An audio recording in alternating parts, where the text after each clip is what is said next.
超过了5月。电影《哪吒之魔童闹海》第4次延期，本片将从6月1号延长上映至6月30号。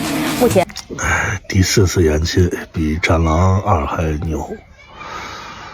这个我就是没班啊，我要有班我就全职辞职，我就辞职全职看哪吒。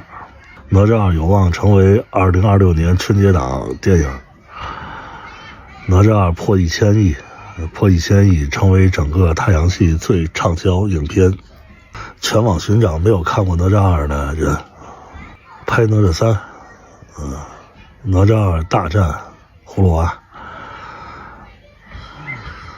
我保准像战狼2一样，没有哪吒3。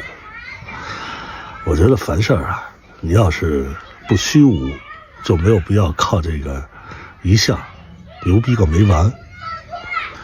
那个弄一个哪吒节吧，哪吒节放假7天，带薪。